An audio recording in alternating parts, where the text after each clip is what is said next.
Desde el norte.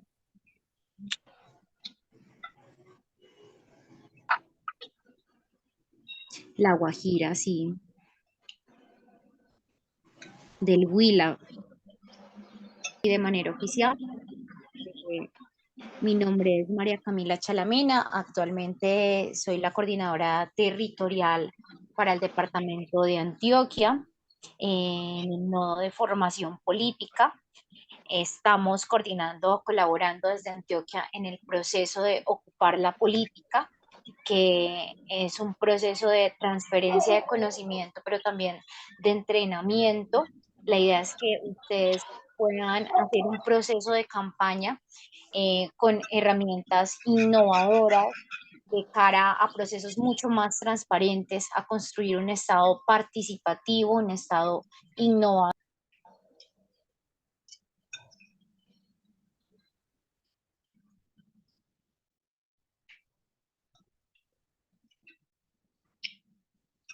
María Camila, te silenciaste.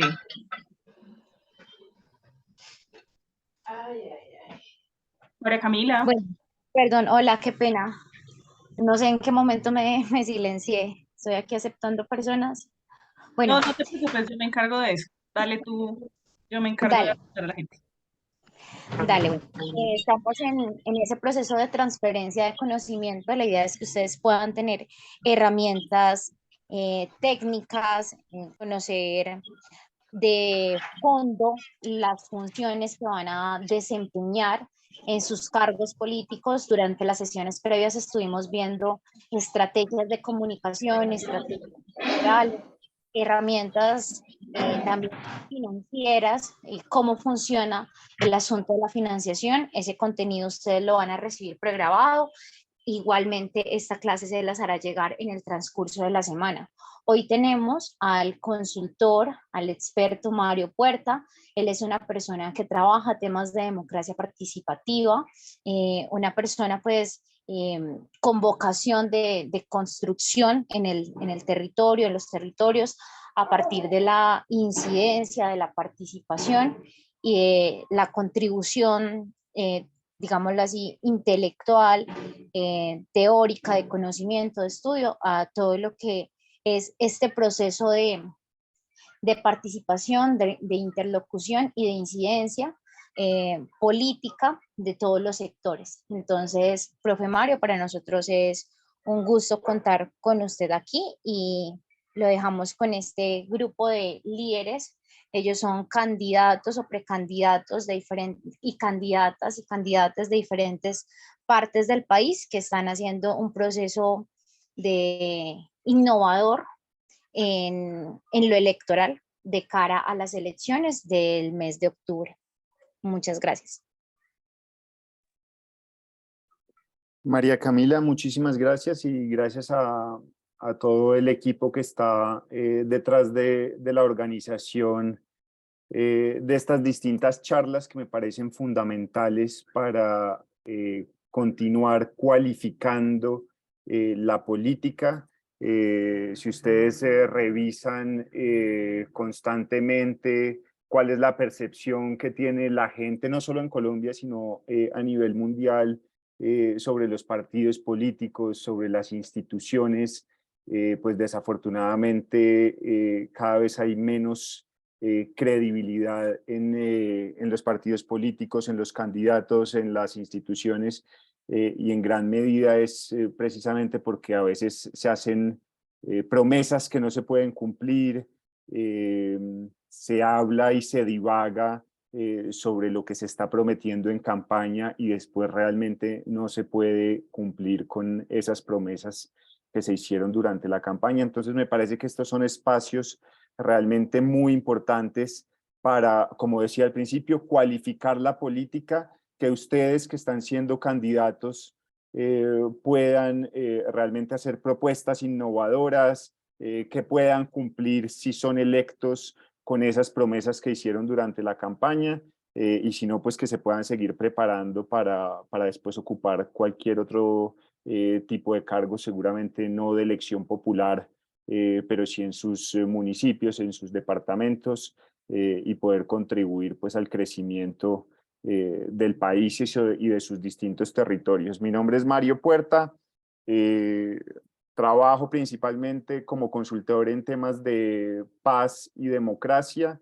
Ya varias veces he podido tener la oportunidad de estar con el NIMD haciendo una serie de seminarios, dictando una serie de seminarios en distintos territorios, y hoy me complace mucho saber que nos están acompañando lideresas y líderes de distintas partes del país, y por eso creo que este espacio es muy importante. 1 hora y 20 tendremos para poder estar hablando sobre este tema, qué hacer en el cargo. Nos estamos ya adelantando, ya nos estamos visualizando que ustedes definitivamente con esas buenas campañas y esas buenas propuestas que van a llevar a sus territorios van a ser electos y van a ocupar esos cargos a los cuales están aspirando, pero entonces, ¿qué va a pasar después de eso? Y para poder pensar en qué va a pasar después de eso, pues tenemos que tener en cuenta una serie de variables que implican este momento, que es el momento de la preparación para la elección, y después cuáles son esas expectativas y esas obligaciones que seguramente cada uno de ustedes tendrá. Me gusta hacer una clase interactiva, por supuesto, pues no podemos tener la participación de en este caso, 100 participantes que están en este espacio, pero intentamos cada determinado tiempo dar 1 o 2 personas para que puedan participar, así es que no sientan que si no logramos darles la palabra, no sientan que están siendo excluidos, sino estamos tratando de aprovechar el tiempo, pero el que quiera opinar sobre el tema que en ese momento estamos tratando, en el momento en que yo ya lo disponga, pueden ir levantando sus manos en este sistema de Zoom, y ahí nosotros podemos saber quiénes en el orden de levantada de la mano pues lo han hecho primero que los otros, y así no pasar por encima de los turnos. Les voy a empezar a compartir una presentación que nos va a guiar un poco en esta sesión de 1 hora y 20. Confírmenme si todos la están viendo en este momento. Creo que sí. Sí, Sí, sí se ve. Perfecto.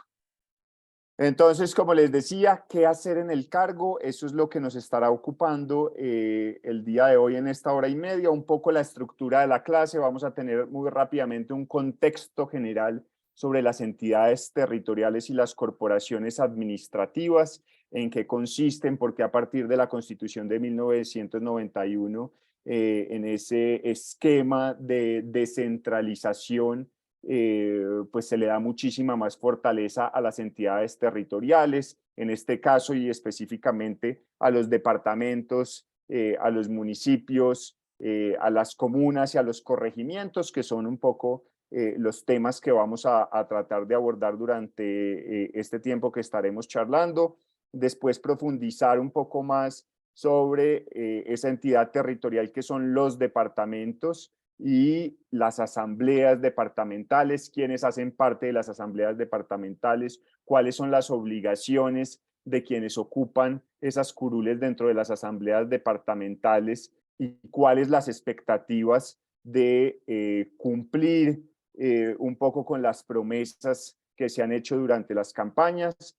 Después nos adentraremos en unas entidades territoriales mucho más pequeñas, pero fundamentales para la construcción del Estado colombiano, que son los municipios y los consejos municipales o distritales. Cuáles son las funciones que tienen, qué se necesita para poder llegar a ocupar esas curules como concejales municipales o distritales, cuáles son las principales funciones que tienen esos consejos municipales, y finalizaremos con las comunas y los corregimientos, específicamente hablando sobre las JAL, es decir, las juntas administradoras locales, cuáles son esas obligaciones, y sobre todo que ustedes puedan tener muy claro que durante esta campaña que van a empezar a construir, pues puedan hacer promesas muy sentadas en el territorio, muy realistas.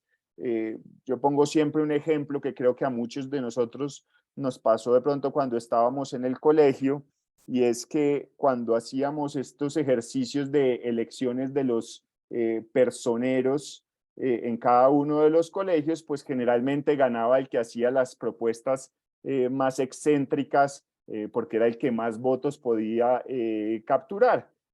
Pero el ejemplo lo pongo porque al final muchas de esas propuestas, que eran propuestas muy excéntricas, eran irrealizables porque no tenían las competencias para poder ejecutar esas promesas que habían hecho. Y eso es lo que no quiero que les pase a ustedes ahora haciendo campaña para las asambleas departamentales, para los consejos municipales, para las juntas administradoras locales, que seamos muy conscientes de cuáles son esas facultades que ustedes van a poder tener, y en ese mismo sentido pues puedan hacer unas promesas muy realistas, que al final eso genera muchísima mayor credibilidad en los votantes, en los ciudadanos, y seguramente una posibilidad de después poder repetir en el cargo para continuar esos proyectos políticos que seguramente ustedes han venido pensando desde hace muchísimo tiempo.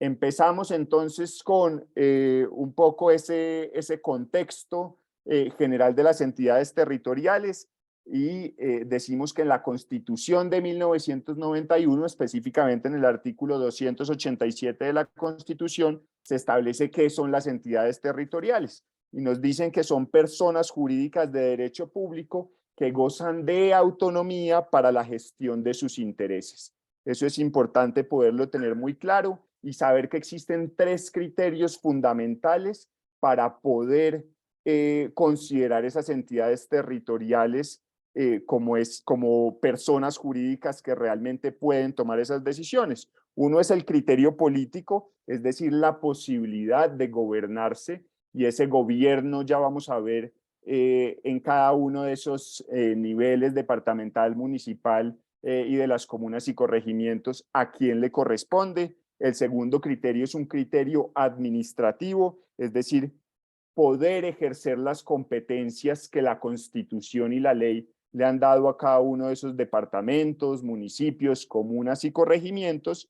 Y el último, una competencia o un criterio fiscal, que es de poder participar en las rentas nacionales o de poder establecer a través de impuestos la captura de dineros para poder financiar esos objetivos que tanto la Constitución como la ley le han establecido a cada una de esas entidades territoriales. Y con la Constitución del 91, como lo decíamos ahora al principio, pues se estableció con muchísima más fuerza esa descentralización administrativa y territorial, y se le dio esas distintas competencias a los departamentos, a los municipios, a las comunas y a los corregimientos. Tenemos otros niveles también establecidos a nivel territorial, que pueden formarse a partir de esos departamentos o de esos municipios, pero hoy nos vamos a centrar específicamente en estos 3, y esas competencias que se les han dado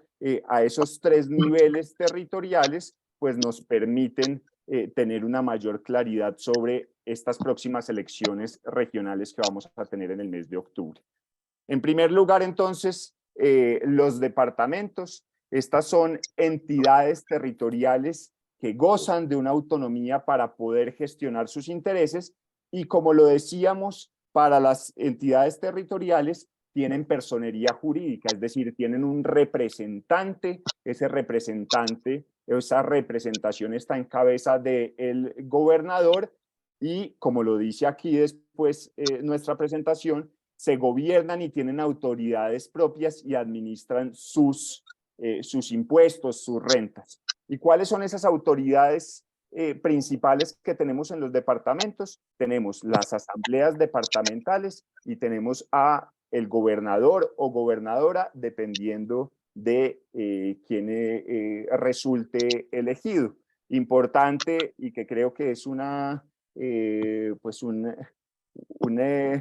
una cifra que todos tenemos en la cabeza, pero en Colombia tenemos 32 departamentos y esos 32 departamentos eligen a sus distintos gobernadores ahora en el mes de octubre. Según la Constitución de 1991, en el artículo 299 hay una descripción de las características principales de lo que son las asambleas departamentales. Y nos dice ese artículo 299 que en cada departamento existirá una corporación político-administrativa de elección popular denominada asamblea departamental. Y ahí empezamos con la primera característica importante, es de elección popular. Y esa elección popular permite que en las próximas elecciones se postulen muchos candidatos o candidatas. Gracias.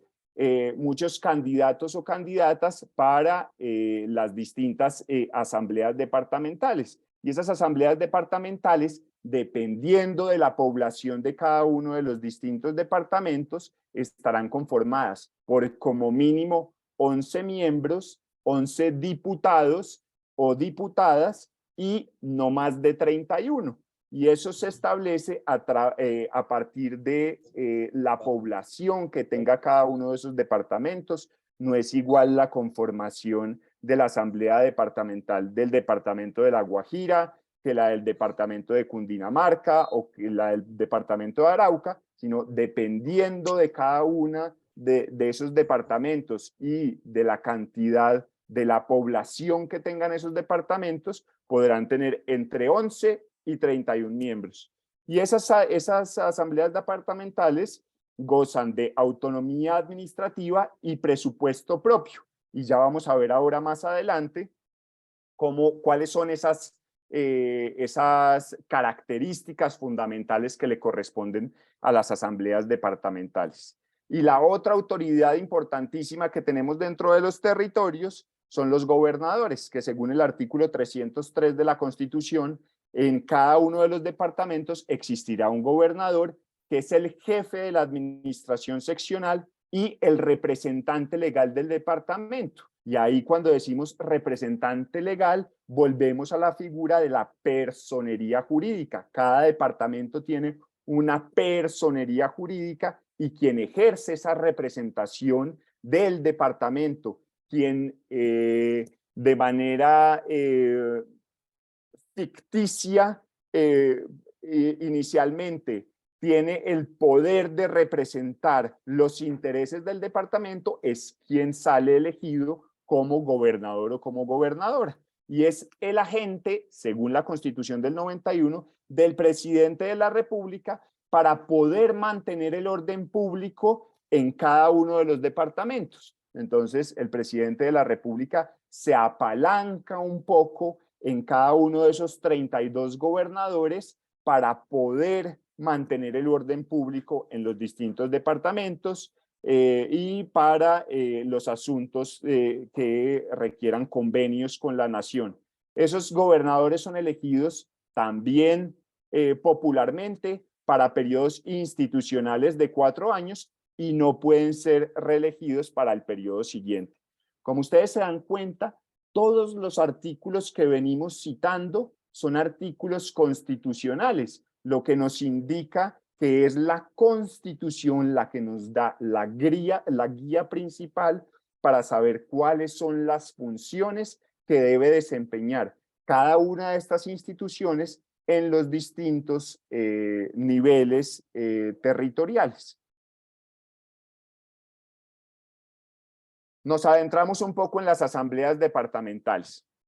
En primer lugar, decimos que esas asambleas departamentales son instituciones de carácter colegiado, a diferencia de lo que pasa con las gobernaciones. En las gobernaciones elegimos a un representante que es el gobernador o gobernadora, es decir, una única persona que tiene una serie de secretarios que él nombra posteriormente para poder ejercer unas funciones, pero en el caso de las asambleas departamentales son cuerpos colegiados, es decir, conformados por varios miembros, ya lo habíamos dicho, entre 11 y 31, dependiendo del número de habitantes que tenga cada uno de los departamentos. Y eso lo que le permite a la Asamblea es poder tomar unas decisiones para apalancar las políticas que viene planteando el gobernador y poderle hacer un seguimiento a esas políticas públicas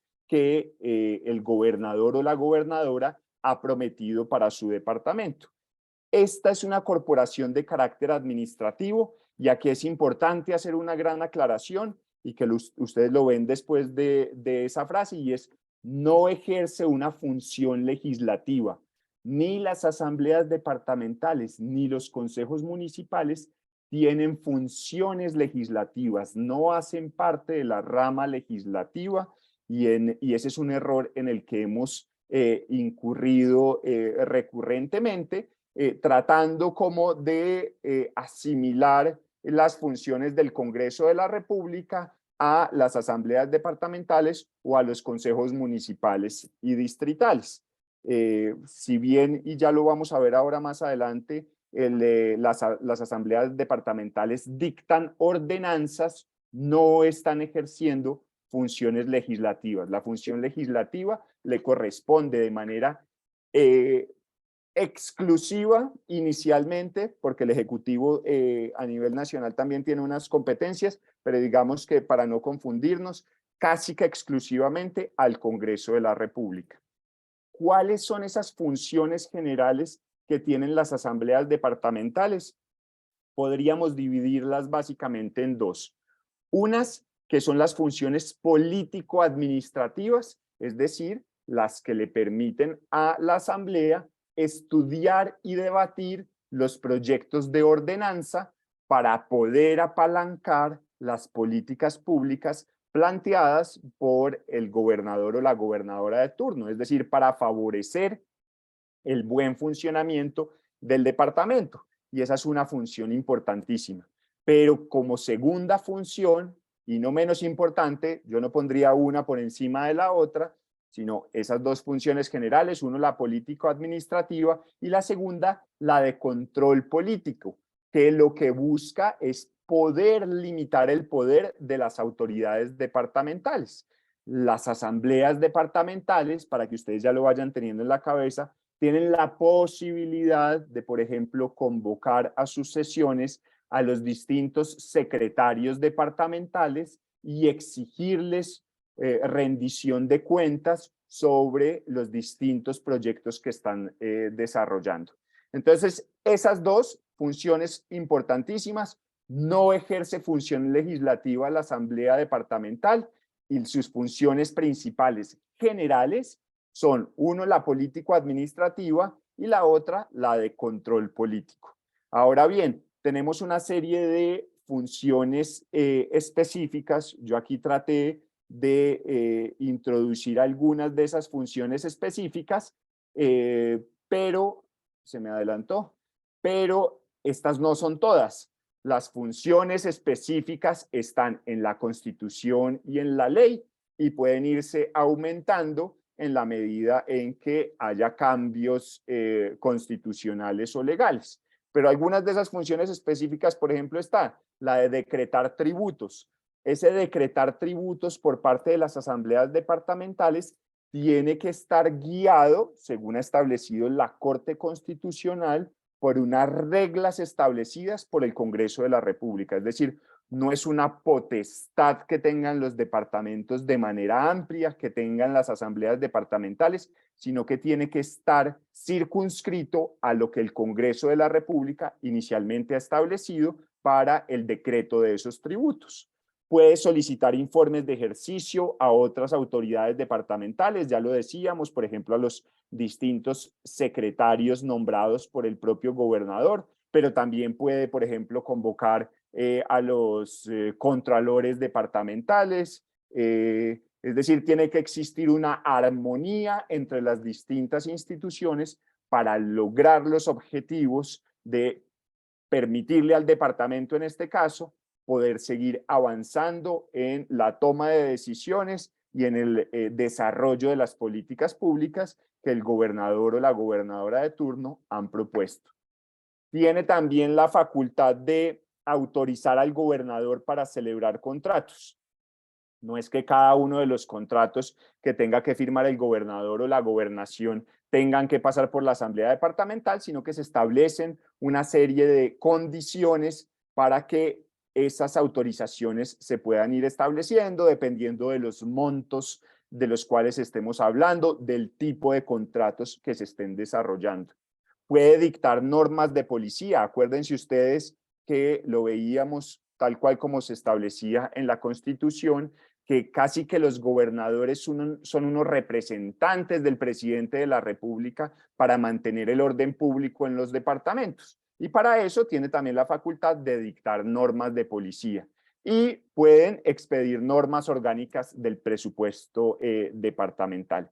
Esas son solo algunas de las que yo seleccioné, pero van a encontrar muchísimas. Mi consejo es, cada vez si ustedes van a ser parte de una institución como la Asamblea Departamental o cualquier institución de la cual ustedes vayan a ser parte, siempre guíense por la Constitución y por la ley para establecer y poder tener claridad sobre si las decisiones que ustedes están tomando están permitidas para ustedes como parte de una institución tan importante como las asambleas departamentales.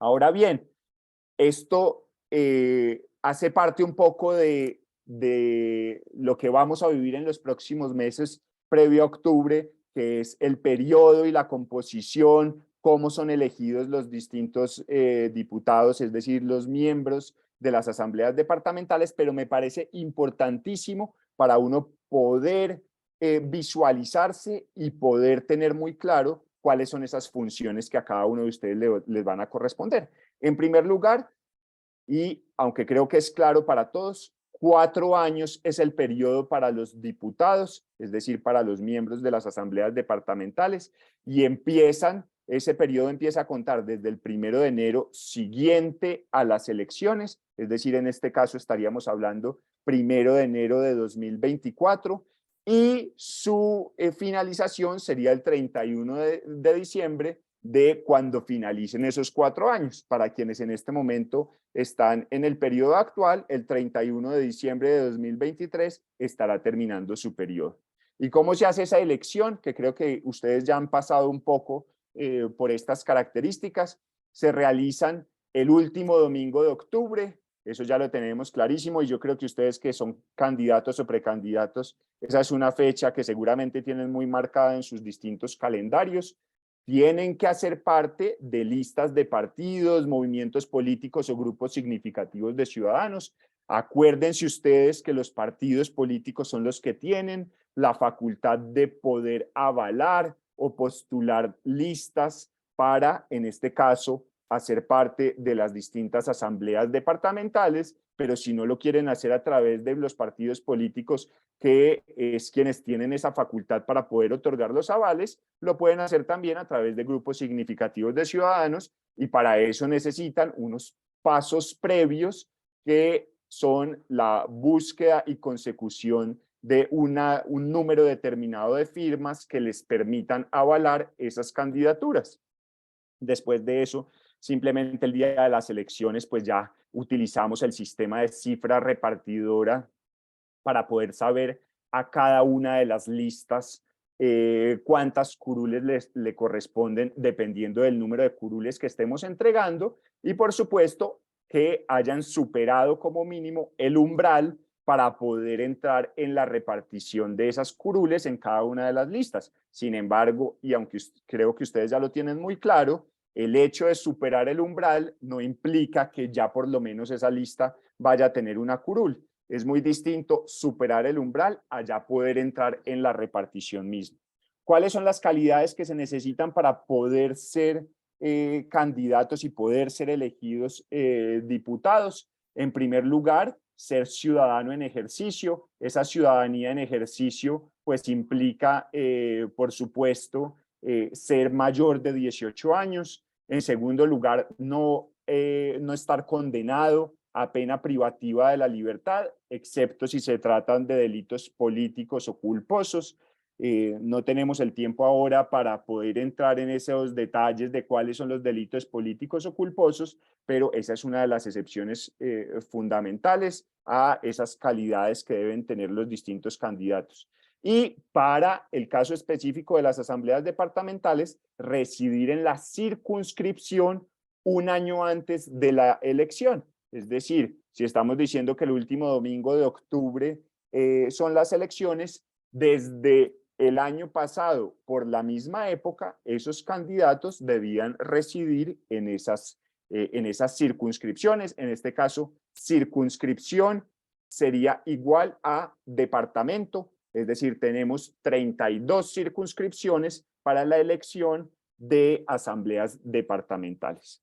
Y una cosa importantísima, ustedes, si van a ser elegidos, tienen que tener muy claro que existen prohibiciones, inhabilidades e incompatibilidades que van a limitar el ejercicio, sus derechos propios y también de quienes los están rodeando. Entonces, sus esposas o esposos, compañeros o compañeras permanentes verán limitados también sus derechos a ocupar ciertos cargos por el hecho de que ustedes van a empezar a ocupar unos cargos de elección popular tan importantes como el de ser diputados de sus distintos departamentos. Hola Mario, discúlpame. Antes de continuar, tenemos dos preguntas en el chat que me gustaría que las atiendas.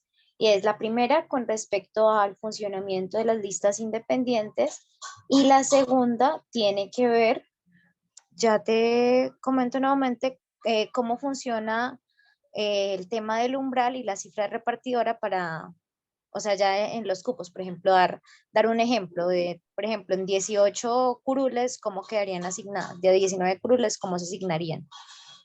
Ok, entonces, en primer lugar, el tema de las listas independientes. Si estoy entendiendo bien la pregunta, esas listas independientes serían listas no avaladas por partidos políticos, sino constituidas a través de grupos significativos de ciudadanos. Los partidos políticos, para retroceder un poco, digamos que tienen una serie de facultades por el hecho de ser partidos políticos con personería jurídica. La personería jurídica no se obtienen tan fácilmente en Colombia. En Colombia, para que un partido político pueda tener personería jurídica, debe participar en las elecciones de Congreso y en esas elecciones de Congreso superar el umbral del 3% en las votaciones para poder tener personería jurídica. Y básicamente podríamos decir que hay tres potestades o tres derechos fundamentales que se le conceden a los partidos políticos con personería jurídica. Uno, el poder avalar candidatos para cualquier tipo de elecciones. Dos, el poder tener financiación por parte del Estado. Y tres, poder tener acceso a medios de comunicación. Y uno de los más apetecidos por los partidos políticos, por supuesto, es ese de otorgar avales. Es decir, poderle decir a las personas, venga, haga parte de mi partido político y represente las banderas de mi partido político y yo le doy la posibilidad de que usted se presente como candidato, en este caso, a la Asamblea Departamental y haga parte de mi lista. Pero hoy en día tenemos 32 partidos políticos con personería jurídica.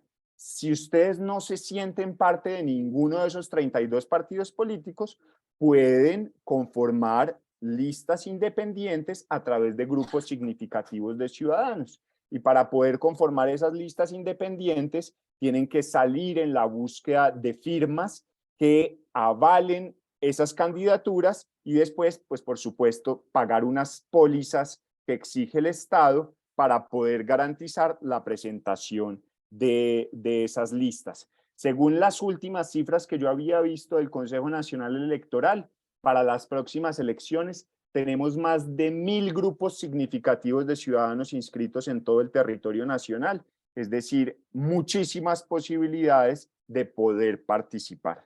Ese sería el tema de las listas. Ahora bien, el tema de cómo es la repartición a través de cifra repartidora.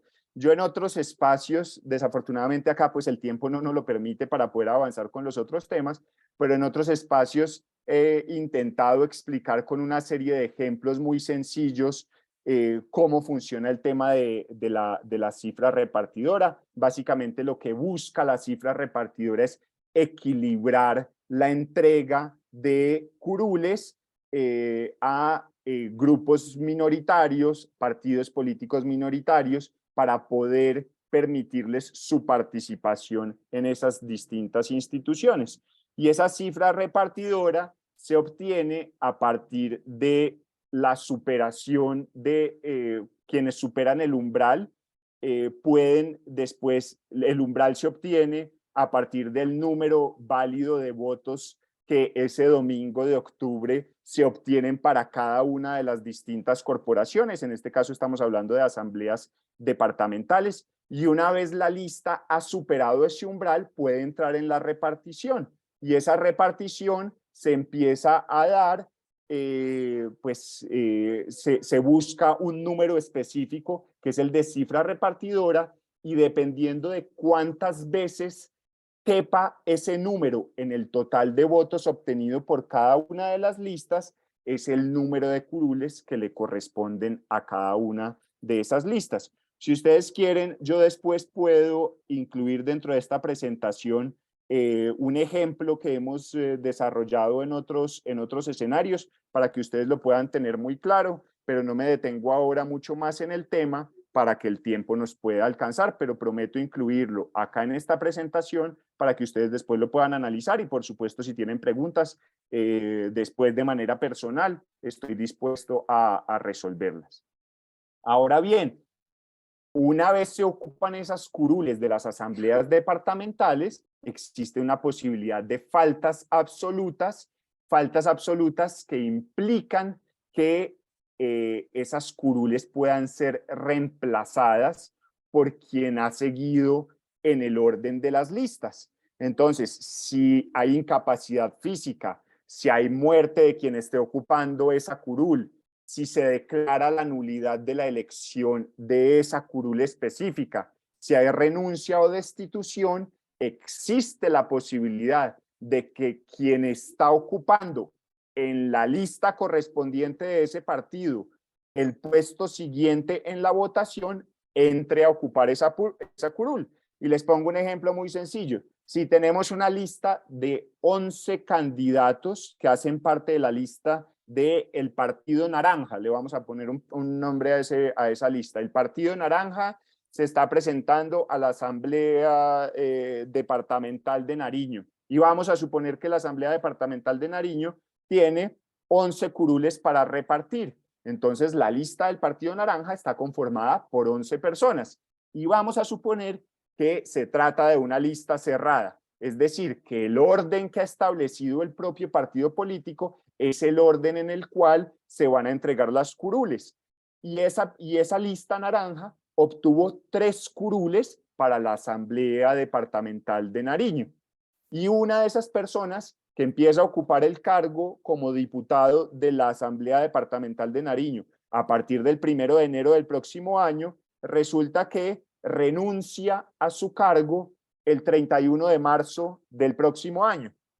Le corresponderá al cuarto puesto entrar a ocupar esa curul para que pueda ser reemplazada. Eso sí sucede incapacidad física, muerte, nulidad, renuncia o destitución.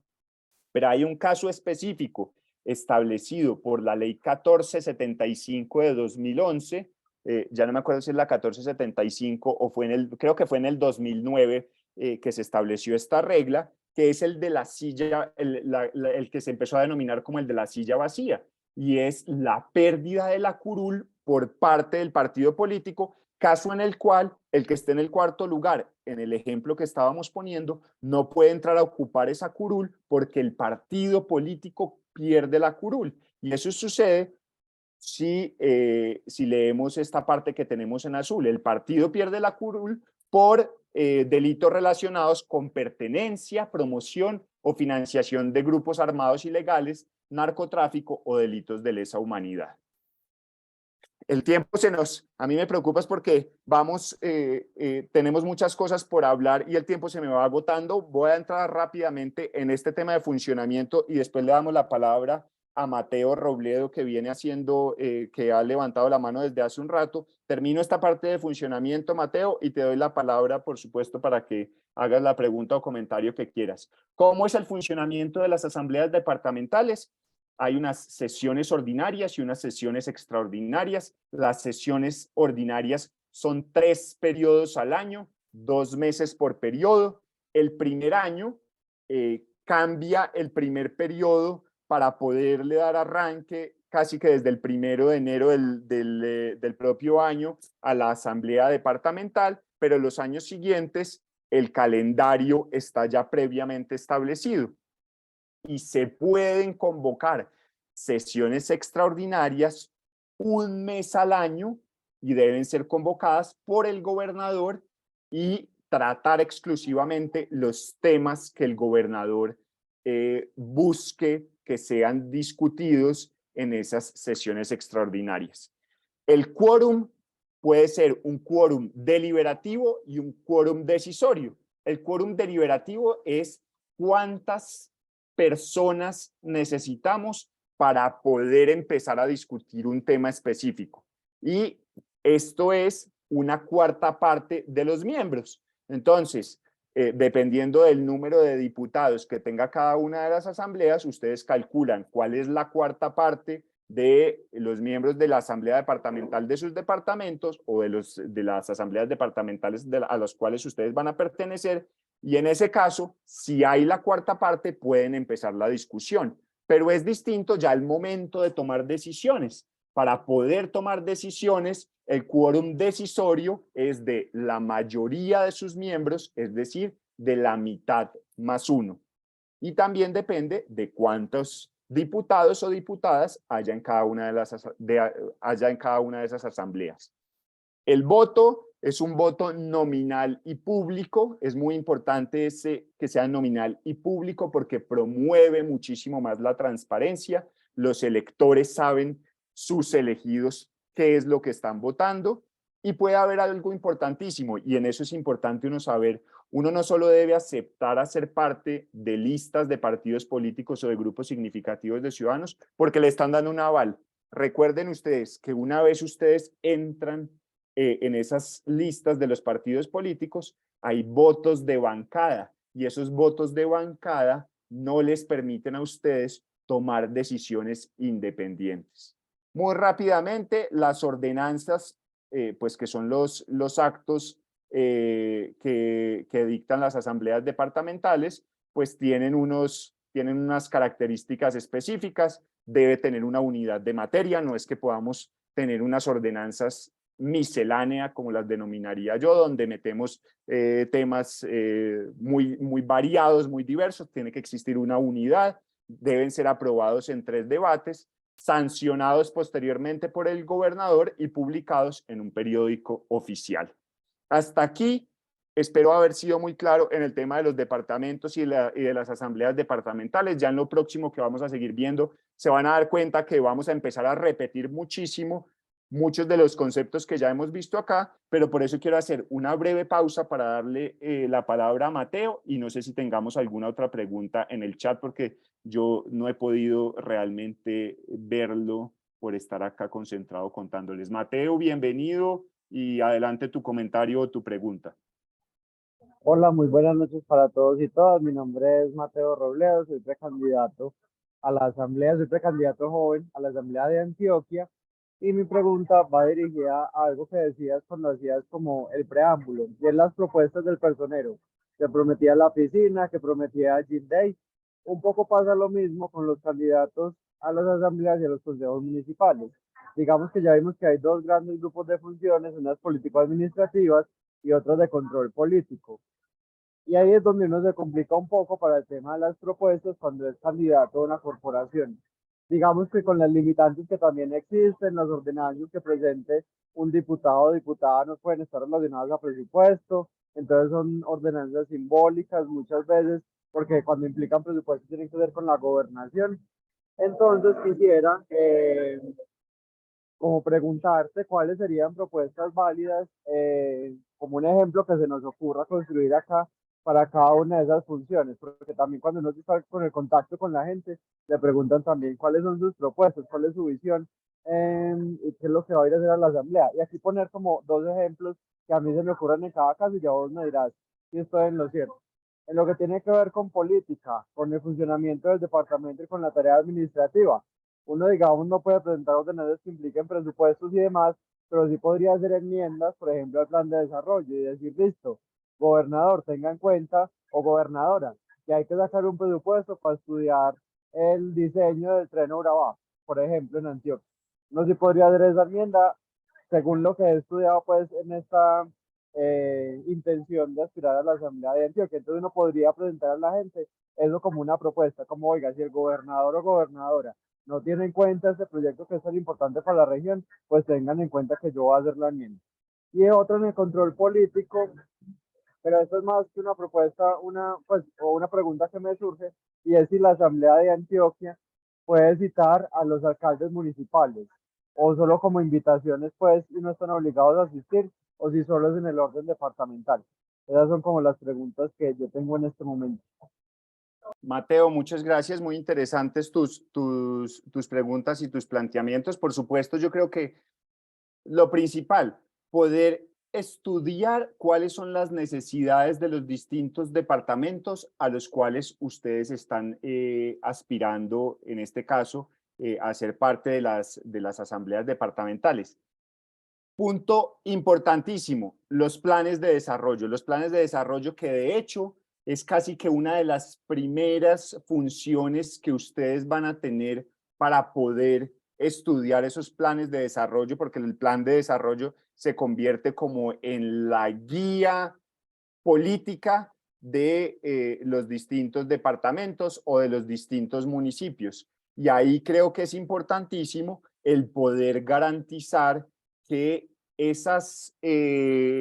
esos grupos poblacionales que ustedes están representando cuenten con unas garantías fundamentales para el desarrollo de políticas públicas, en este caso, en sus distintos departamentos. Entonces, Mateo nos decía, yo soy candidato a la Asamblea de Antioquia, soy un candidato joven y entonces represento los intereses de los jóvenes me estoy inventando porque pues no sé exactamente, pero por el hecho de habernos dicho que es un candidato joven, lo estoy, digamos, circunscribiendo para este ejemplo en esta tarea.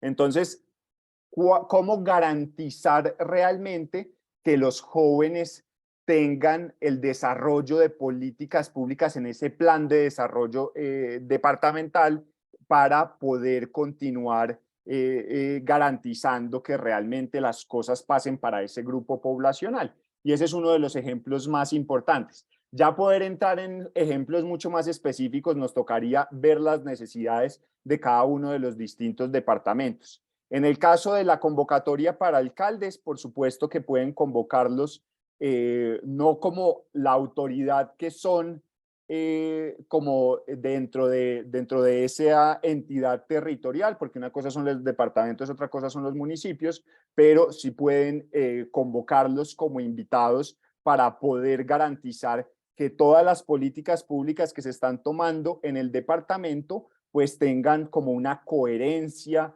y una conexión real entre municipio, departamento y nación. Por eso es tan importante esta entidad territorial del departamento, porque es como un enlace entre los municipios y la nación para poder garantizar esas distintas políticas públicas y que realmente exista un engranaje entre los distintos niveles territoriales. No sé si alguien tenga alguna pregunta adicional en esta sesión. Si no, continuamos. Profe, le iba a comentar, en el grupo tenemos algunas preguntas pendientes, se las voy a leer, las que considere pertinente las responde de una vez y las que no creo que resolverlas durante el módulo de consejo que ya se viene. Entonces dice, Rubén Obando nos pregunta, se lo agradezco, yo hice inscripción como grupo significativo al consejo y no me exigieron la póliza, por eso agradezco el apoyo que me puedan brindar como asesoría. Samuel Peña Cano pregunta respecto a las faltas absolutas, si bien se entiende que ante la presencia de una de estas causales, quien ostente el cargo pasará a ser reemplazado por el siguiente en la lista, tengo entendido que, por ejemplo, en el caso del Congreso, está la llamada silla vacía y no sería reemplazado por la siguiente, y ahí no sería reemplazado por el siguiente de las listas. En este tipo de organizaciones territoriales también existe una forma en esa sanción. Más acá nos pregunta Rosa Ramos, ¿qué destino tienen los recursos destinados a las sesiones extraordinarias en caso de que no sean causadas dichas sesiones? Pedro Moreno pregunta, cuando hay una bancada de 2 personas que tienen posiciones diferentes, ¿cómo se define el partido? ¿Se da la libertad? Y Listo, perfecto. Ok. hay una última, dice Sí. Aliria, ¿qué papel juega la paridad de género en el momento de los resultados de las listas? Ok, perfecto. Vamos a tratar de resolver unos así muy rápidamente. Empezamos por este de la paridad.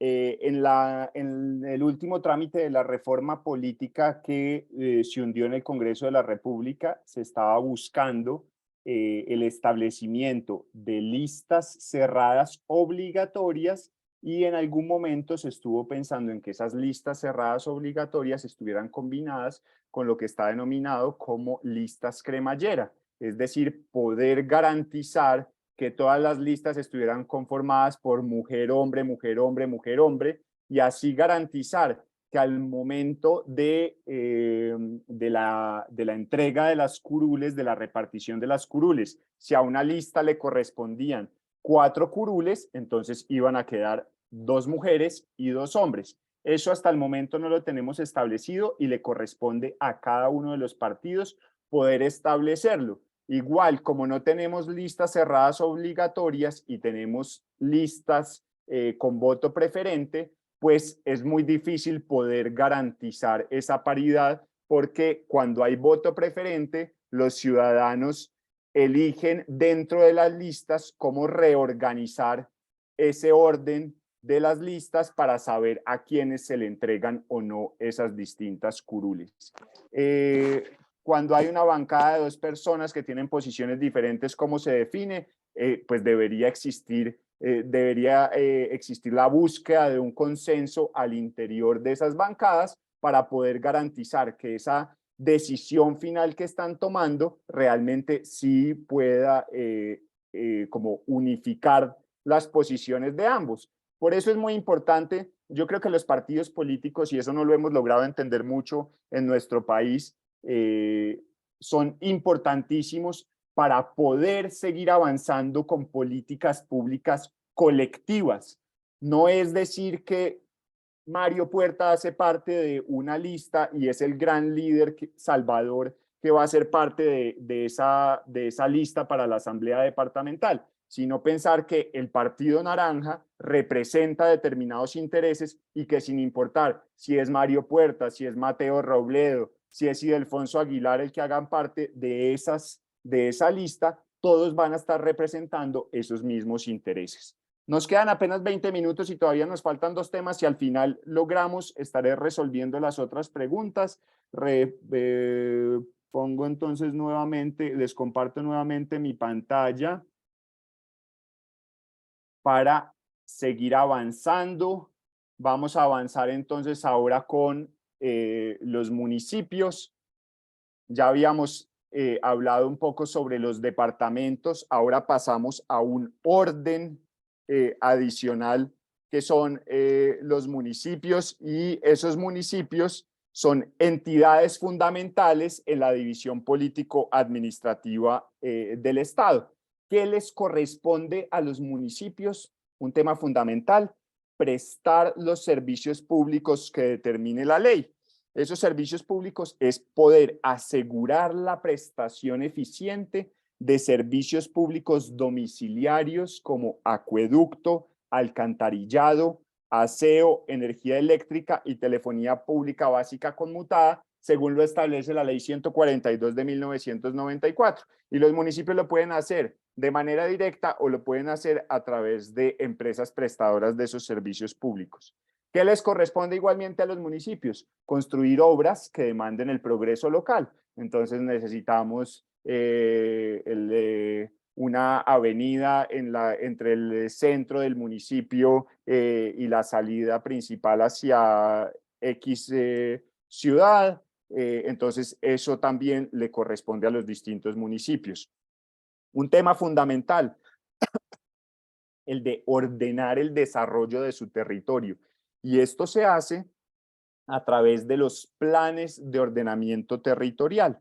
Esos planes de ordenamiento territorial lo que buscan es establecer como una especie de mapa de cómo vamos a organizar el municipio, dónde vamos a establecer la zona industrial del municipio, a futuro, por donde estamos pensando que vamos a construir una calle mucho más importante o una avenida dentro del municipio para darle muchísimo mayor desarrollo. Y hay 3 clases de planes. Los planes de ordenamiento territorial, que son para los municipios de más de 100.000 habitantes. Tenemos los planes básicos de ordenamiento territorial, que son para municipios entre 30.000 y 100.000 habitantes, y los denominados esquemas de ordenamiento territorial, que son para municipios de menos de 30.000 habitantes. Otro tema importantísimo, promover la participación comunitaria. Eso es mejoramiento social y cultural de los habitantes y las demás funciones que le asignen la Constitución y la ley. No quiere decir que los municipios estén inventándose cuáles son las funciones que les corresponden, sino que están asignadas en la Constitución o en la ley, están descritas esas distintas funciones. Y aquí tenemos, como lo hacíamos con los departamentos, cuáles son las autoridades municipales. En primer lugar, establecido en el artículo 312 de la Constitución, tenemos el Consejo Municipal. Siempre hago la misma anotación, pero acuérdense ustedes que Consejo Municipal se escribe con C y no con S, hay una gran diferencia. Entonces, para que quienes se están lanzando a los distintos consejos municipales sepan que serán concejales, se escribe con C, y no consejeros, que sería si pertenecieran a un consejo que se escribe con S. El Consejo Municipal, según el artículo 312 constitucional, establece que en cada municipio debe existir una corporación político-administrativa elegida como se hace para las asambleas departamentales para periodos de 4 años y están integrados, dependiendo del número de habitantes que tenga cada uno de esos municipios, por no menos de 7 ni más de 20 miembros denominados concejales. Y esta corporación, ya lo vamos a ver más adelante, puede ejercer control político sobre la administración municipal. Y tenemos como otra de las autoridades municipales importantísimas el alcalde, está descrito en el artículo 314 constitucional, y en cada municipio debe existir un alcalde que es el jefe de la administración local y representante legal del municipio. ¿Se acuerdan que habíamos hablado para los departamentos sobre las personerías jurídicas? En este caso, los municipios también tienen unas personerías jurídicas y quien representa legalmente a cada uno de los municipios es el alcalde, que es elegido popularmente para periodos de 4 años y no puede ser reelegido para el periodo siguiente. Ahora más adelante vamos a ver cuáles son las características que deben cumplir cada una de estas autoridades.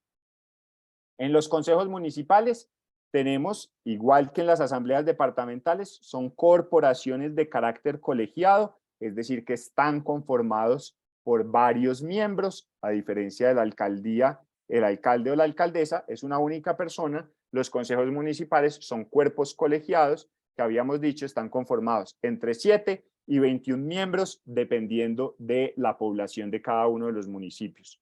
Para periodos de 4 años, ejercen igualmente control político, y esto es importantísimo y pasa también con los diputados. No tienen calidad de empleados públicos. ¿Qué implica que no tengan calidad de empleados públicos? Que no reciben un salario, reciben unos honorarios por la participación en las distintas sesiones para las cuales son convocados. ¿Cuáles son esas funciones generales que tienen los consejos? Las mismas que habíamos descrito para las asambleas departamentales, unas funciones político-administrativas para sacar adelante, en este caso no ordenanzas, sino acuerdos municipales, acuerdos distritales, así están denominados, y para ejercer control político sobre las distintas autoridades que hacen parte de ese municipio. Ahora, algunas funciones mucho más específicas de los municipios. Por ejemplo, reglamenta funciones de prestación de servicios, autoriza al alcalde para la celebración de contratos, expiden el presupuesto anual, eligen los personeros municipales o distritales, eso es importantísimo, ejerce control político, como ya lo habíamos dicho acá.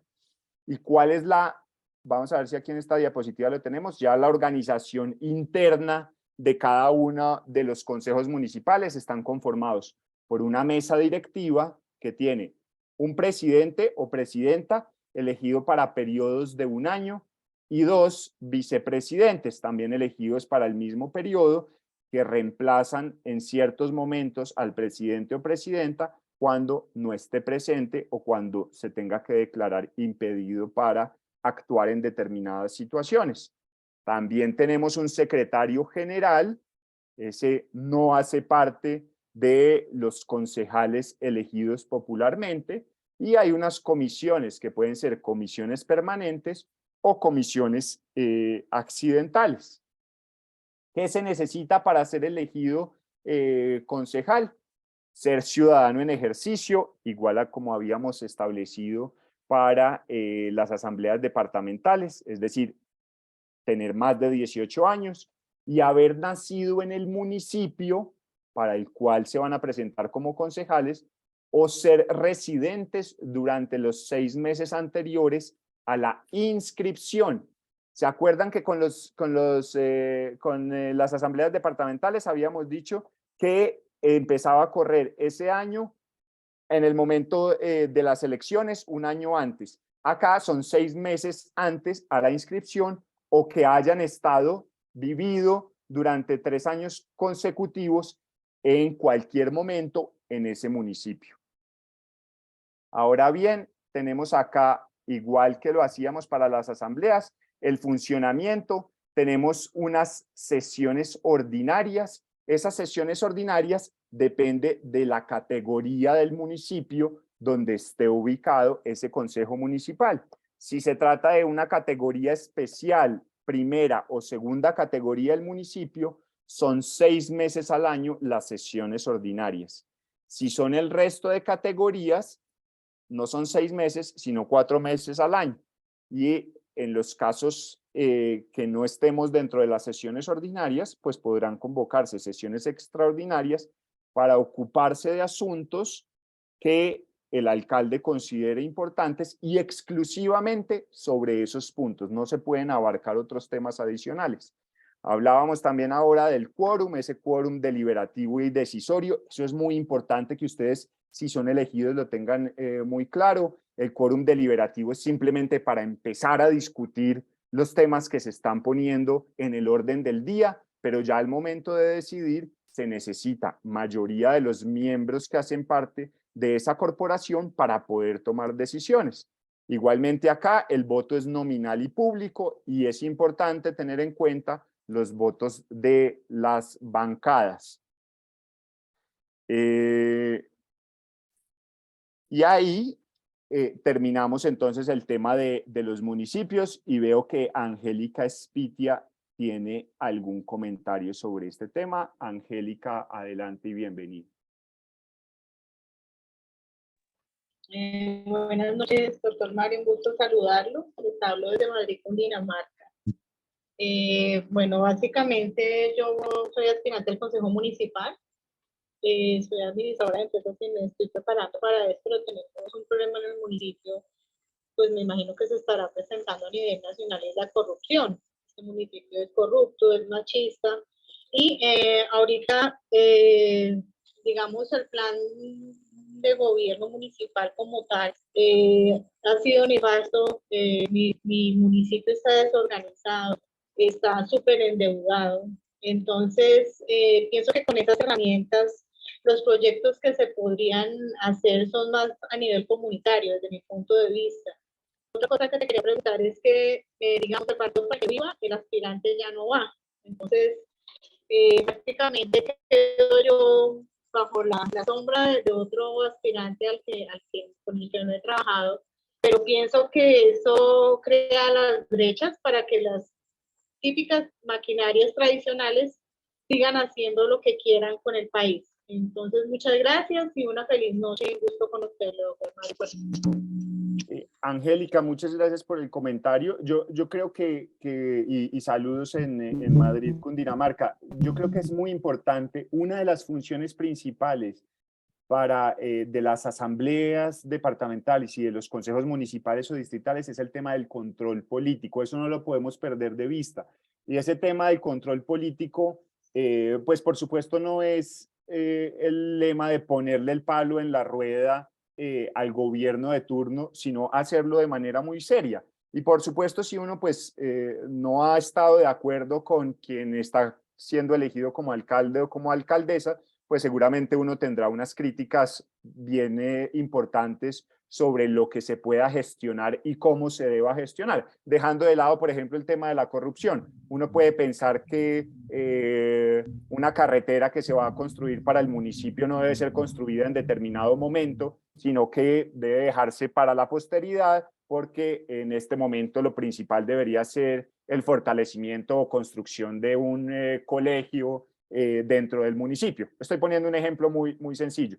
Entonces creo que ese tema de control político es fundamental para ayudarle al municipio a seguir avanzando y poder garantizar que quienes los eligieron a ustedes como sus representantes tengan garantizado también que va a haber una defensa desde esas instituciones de esos intereses. Entonces, si uno está representando, como lo decíamos con el compañero anterior, a los jóvenes, pues yo voy a tratar de meterme mucho en los temas de jóvenes para ver, oiga, ¿qué necesitamos más? ¿Un colegio o un polideportivo? Estoy poniendo otra vez ejemplos sencillos y muy relacionados exclusivamente con obras públicas, pero es como para que ustedes logren entenderlo y sepan que ese tema del control político es fundamental en instituciones como las que ustedes quieren entrar a ser parte. Rápidamente, Cristian, Erika y Rafael, para poder terminar con los otros temas y ver si nos alcanza el tiempo para un par de preguntas más. Cristian, adelante. Muy buenas noches. Buenas noches, doctor. Doctor, una pregunta sencilla. En el tema del rubro, el presupuesto para el consejo, ¿eso debe estar incluido en el presupuesto municipal? Pues lo digo precisamente para el tema de la unidad de apoyo normativo que tiene el consejo municipal. ¿Eso tiene que estar incluido en el presupuesto municipal? Sí, por supuesto, eso lo tienen que garantizar cada uno de los municipios y debe estar ya como parte del funcionamiento de las instituciones del municipio, poderlo garantizar dentro del propio presupuesto. Otra preguntita, qué pena. ¿Cada concejal tiene una unidad de apoyo o es una unidad de apoyo por todo el consejo? Me corcha, yo creería, o sea, puede ser distinto si se trata de municipios de primera o de sexta categoría. Yo pensaría, y estoy casi seguro de eso y me comprometo a ratificarlo, cada concejal tiene derecho a su unidad. No veo lógico que existan unidades colectivas, pero me comprometo a revisar si es distinto para municipios de primera categoría o de sexta categoría. Listo, doctor. Muchas gracias. Bueno, Cristian. Erika, buenas noches. Erika, como que se nos fue. Vamos entonces, Rafael. Buenas noches. No, Erika sí está. Adelante, Erika. ¿Cómo estás? Cordial saludo del municipio de Buenavista, Boyacá, aspirante a tema de Consejo Municipal. Tengo una duda respecto al tema de si estamos facultados como concejales para poder radicar proyectos o bien sean consultorías o formulaciones. Pues tengo entendido que en la mayoría de los pueblos esto no se lleva, los alcaldes no lo hacen porque, entre comillas, no estamos facultados como para respaldar consultorías o formulaciones o ir de pronto de la mano con planeación para este tipo de proyectos. No, los consejos municipales, o sea, deben autorizar a los alcaldes en ciertos momentos y como lo explicaba ahora, es una autorización general, no es caso por caso de los distintos contratos que van celebrando los alcaldes.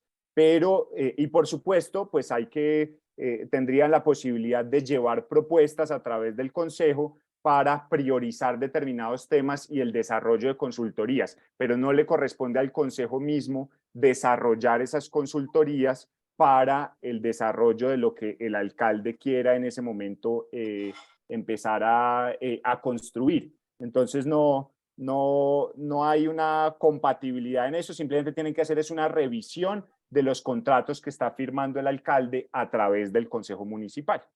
Otra consulta, digamos yo como concejal electa puedo ir a un ministerio y puedo tratar de apalancar un proyecto o tratar de llevarlo de la manito para que lleve a un buen proceso.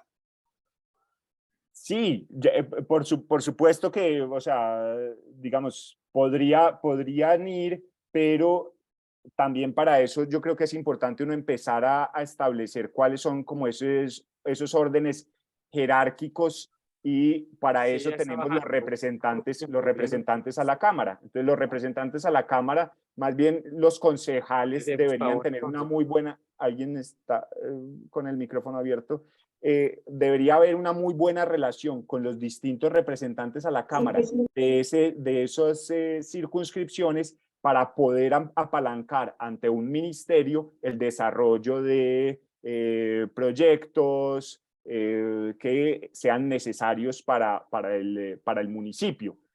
Ya si el representante en algún momento dice, oiga, importante que los concejales vengan y apoyen esto para que el ministro o la ministra se den cuenta de la importancia de lo que queremos, pues importantísimo. Pero la función inicial se le correspondería a los representantes a la Cámara de hacer ese vínculo entre lo que pasa en el territorio y lo que debe tramitarse en el orden nacional. Ok, perfecto. Muchas gracias, doctor. Muy Bueno, amable. Erika. Rafael, última pregunta y nos quedan 8 minutos y todavía un poquitico del tema. Adelante, Rafael. Muy buenas noches y buenas noches para todos. Saludos desde el municipio del Paso, en el departamento del Cesar. Mi nombre es Rafael Jiménez, aspirante al consejo de este municipio y presidente municipal del Partido Colombia Renaciente, orgullosamente miembro de la población LGTBI. Mi pregunta es la siguiente: ¿podemos nosotros desde la función del consejo municipal hacerle modificaciones ya él salía ahí a a acuerdo esperar. municipal ya existente? Se cortó, es que se entró otra. Si pueden hacerle modificaciones a qué, perdón. ¿Se le puede hacer modificación a algún acuerdo municipal que ya haya sido sancionado por el alcalde y esté existente? Sí, por supuesto. O sea, digamos que los acuerdos municipales no son una camisa de fuerza para quedarse en ellos y es posible poder hacer modificaciones, pero tienen que surtir el trámite correspondiente para poder hacer la modificación, como se hace con una modificación, por ejemplo, legal. Las leyes pueden ir cambiando, la propia Constitución puede también ir cambiando, pero hay que cumplir con los trámites establecidos para poder hacer el cambio. Ya si uno considera que, por ejemplo, hay un acuerdo que es inconstitucional, pues hay unos trámites también adicionales para poder declarar la inconstitucionalidad o la no constitucionalidad de esas distintas decisiones que se toman por parte de las autoridades municipales en este caso.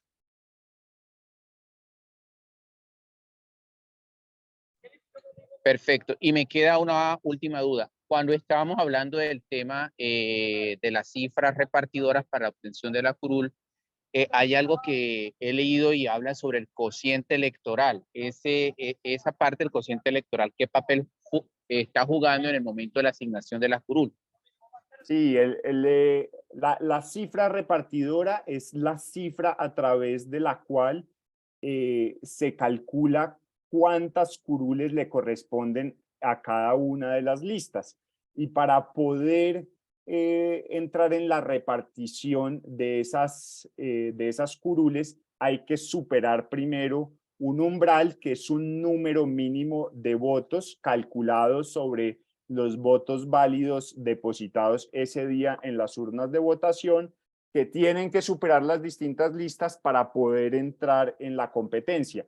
Una vez ese umbral es superado por las distintas listas, uno puede tener 10 listas para el Consejo del Paso y únicamente pasan el umbral 5 de ellas.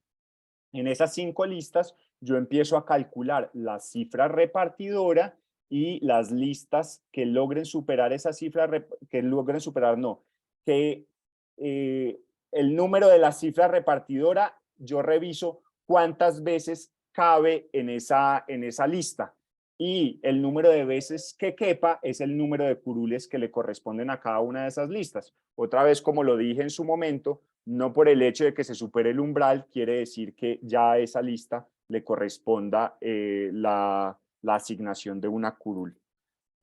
Termino porque nos quedan 5 minutos con el tema de las juntas administradoras locales, para no dejar ningún tema pendiente. Las juntas administradoras locales son corporaciones públicas administrativas a nivel territorial que tienen como objetivo actuar como enlace entre las autoridades municipales y los ciudadanos. Aquí tenemos muy rápidamente cuáles son esas características fundamentales que deben cumplir. ¿Dónde juntas administradoras locales hay? En las comunas o corregimientos, y pueden ser entre 3 y 9 miembros los elegidos por votación popular para igualmente periodos de 4 años que deben coincidir con las elecciones de consejos municipales y de asambleas departamentales. ¿Qué son? Mejor dicho, ¿qué dictan las juntas administradoras locales? Para los consejos habíamos dicho que eran acuerdos municipales, aquí son acuerdos locales para poder establecer planes estratégicos de desarrollo, revisión y ajustes del ordenamiento territorial, es decir, cumplen una función fundamental en lo que está pasando en cada uno de los municipios, pero de manera mucho más localizada. Dentro de las funciones que tienen los miembros de las juntas administradoras locales está presentar, por ejemplo, proyectos de acuerdo a los consejos municipales, los consejos municipales les pueden delegar funciones a las juntas administradoras locales y presentar planes y proyectos de inversión social. ¿Qué se necesita para poder ser parte de las juntas administradoras locales? Ser ciudadano en ejercicio y haber residido o desempeñado alguna actividad profesional en la comuna, en el corregimiento, durante los 6 meses anteriores a la elección. Y las sesiones pueden ser sesiones ordinarias o sesiones extraordinarias. Hasta 80 sesiones ordinarias para las juntas administradoras locales en el año y 20 extraordinarias dependiendo de las necesidades. De manera siempre queda uno como con muchas cosas, por supuesto, por presentar. Yo quería mostrarles de manera muy general esas distintas funciones que tienen los departamentos, que tienen los municipios, que tienen los corregimientos a través de las juntas administradoras locales. Vuelvo y repito la frase con la que empecé este diálogo que hemos tenido durante 1 hora y media, y es: sean muy conscientes de que ustedes van a representar unas comunidades y que las propuestas que ustedes hagan, esas comunidades van a estar muy atentas del cumplimiento o incumplimiento sobre lo que ustedes propusieron en campaña. Por eso es muy importante saber cuáles son los límites en el ejercicio de sus funciones para no proponer cosas que ustedes después no van a poder cumplir. Es deber de todos los que estamos en este en esta conversación, poder dignificar la política, poder proponer cosas que realmente les sirvan a nuestros territorios, y por eso yo les deseo muchísima suerte en el desarrollo de sus campañas, y estoy seguro que si van con buenas propuestas, seguramente van a terminar elegidos y van a poder cumplir unas muy buenas funciones en sus municipios, en sus departamentos, en sus corregimientos. Seguramente nos encontraremos nuevamente, y un agradecimiento nuevamente por este espacio tan importante y tan especial. María Profe, muchísimas gracias, le agradecemos inmensamente su participación, ha sido demasiado nutrida y bastante aportante. No sé si usted nos puede regalar los últimos 2 minutos para escuchar a Samuel y Lina y finalizamos esta sesión. Claro que sí, vamos con Lina y con Samuel para no dejarlos allí, y adelante Lina, que tenía la mano levantada desde antes. Muchas gracias. Muchas gracias. Mi nombre es Lina María, soy candidata al consejo en el municipio de Yarumal, Antioquia. Y mi pregunta es, en cuanto a la cifra repartidora, ¿cierto? Como en estas elecciones van gobernador, asamblea, consejo y alcaldía, pues muchas personas no votan o es la votación general de todas las personas que van a votar o solamente las que votan por el consejo. ¿Cómo se toma ese total? Muy buena la pregunta, Lina. Son elecciones completamente independientes.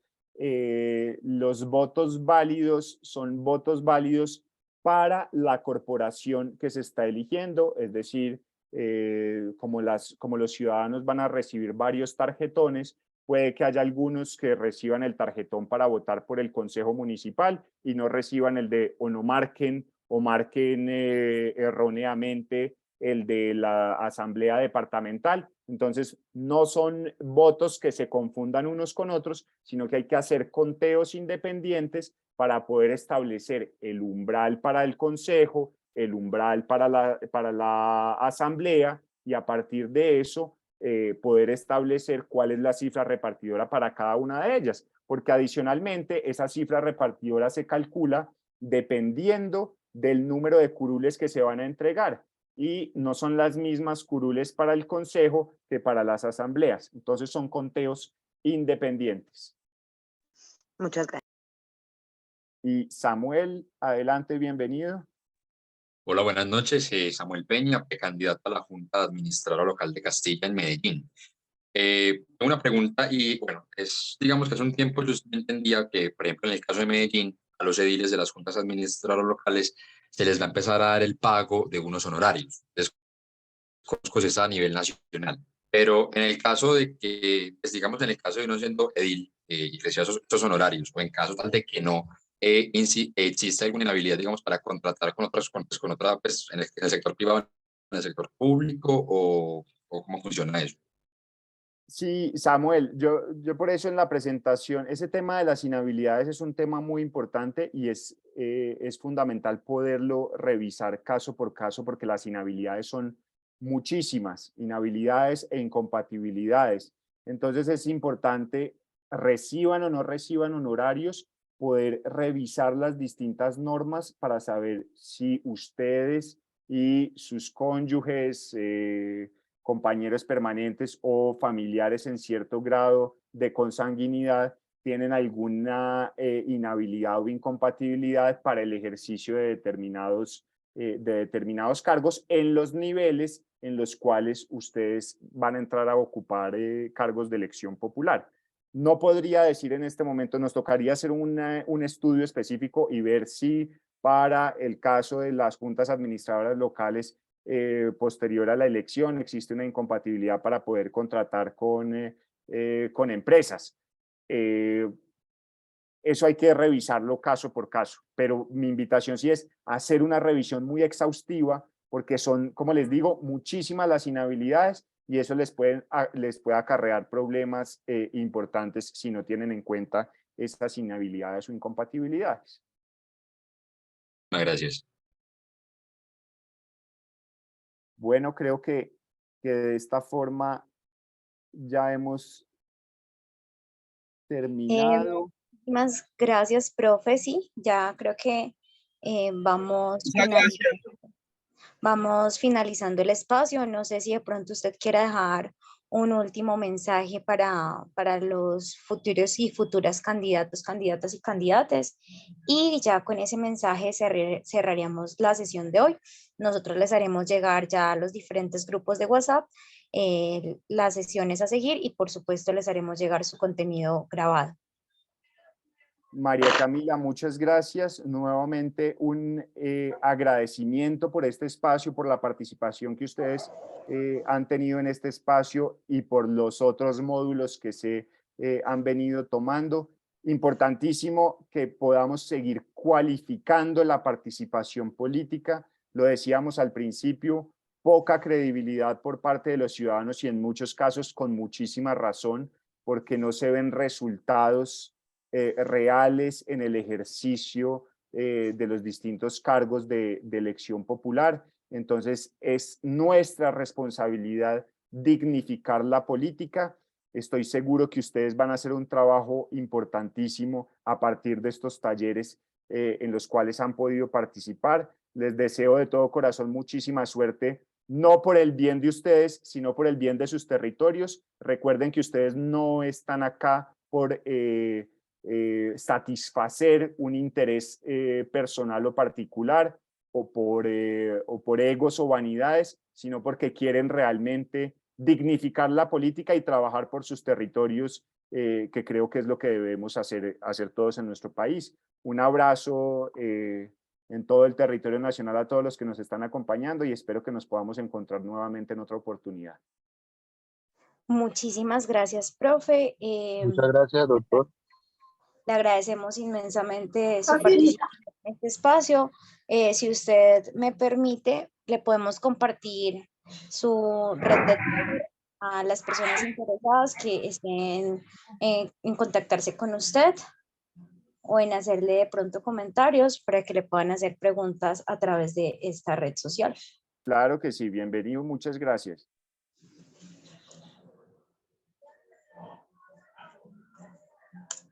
Y bueno, con esto finalizamos entonces la sesión. Les estaremos haciendo llegar el enlace de la grabación a los grupos y les estaremos comentando entonces cuál es el cronograma a seguir en los próximos días. Con esta sesión damos por terminado el ciclo de formación virtual y nos preparamos entonces para nuestro encuentro presencial en las diferentes ciudades. Muchas gracias, María Camila.